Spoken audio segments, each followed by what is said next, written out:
ഒരു കഴിഞ്ഞ 2-3 വർഷം ഭയങ്കര ട്രെൻഡായിരുന്നു റെസിൻ ആർട്ട് എന്ന് പറഞ്ഞിട്ട്.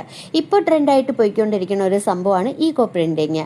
അതായത് നാച്ചുറലായിട്ടുള്ള പൂക്കളും ഇലകളും ഒക്കെ വെച്ചിട്ട് നാച്ചുറൽ ക്ലോത്തിൽ, കോട്ടൺ, ലിനൻ ആ ടൈപ്പ് ക്ലോത്തിലൊക്കെ ചെയ്യുന്ന പ്രിൻറ്റിങ് ആണ് ഇത്. US, UK, ബാലി, ജപ്പാനിലൊക്കെ പണ്ടേ ഫേമസ് ആണ്.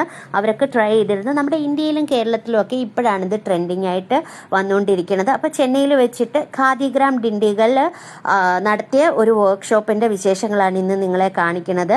നമ്മൾ തുണി ആലത്തിൽ മുക്കിയെടുക്കണം. എന്നിട്ട് നമ്മളുടെ ഈ ലീവ്സും ഫ്ലവേഴ്സും ഒക്കെ അറേഞ്ച് ചെയ്ത് റോള് ചെയ്തിട്ട് പിന്നെ സ്റ്റീം ചെയ്യുക എന്നുള്ളതാണ് അടുത്ത പ്രോസസ്സ്. നല്ലതുപോലെ റോള് ചെയ്ത് സ്റ്റീം ചെയ്തെടുക്കണം. ചെയ്തെടുത്തിട്ട് നിങ്ങൾ ഇതിൻ്റെ അകത്തെ ഇലകളൊക്കെ എടുത്ത് മാറ്റിയിട്ട് ഇത് ഉണങ്ങാനിട്ടിട്ട് കോൾഡ് വാട്ടറിൽ വാഷ് ചെയ്തെടുത്തു കഴിഞ്ഞാൽ നമ്മുടെ പ്രിൻ്റ് ചെയ്ത തുണി റെഡിയായിട്ടുണ്ട്.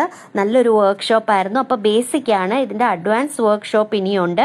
അതുപോലെ ഈ ഖാദിഗ്രാംകാരുടെ കുറേ ഖാദി പ്രോഡക്ട്സ് ഒക്കെ അവർ ഡിസ്പ്ലേ ചെയ്തിട്ടുണ്ടായിരുന്നു. ഓരോ തുണികളും എങ്ങനെ ഉണ്ടാക്കുന്നു എന്നൊക്കെ എക്സ്പ്ലെയിൻ ചെയ്ത് തന്നിരുന്നു. അങ്ങനെ അടിപൊളിയായിട്ട് ഒരു വർക്ക്ഷോപ്പ് അറ്റൻഡ് ചെയ്തു. കുറച്ച് സാധനങ്ങളൊക്കെ വാങ്ങിച്ച് കുറച്ച് പുതിയ കൂട്ടുകാരെ എനിക്ക് കിട്ടി.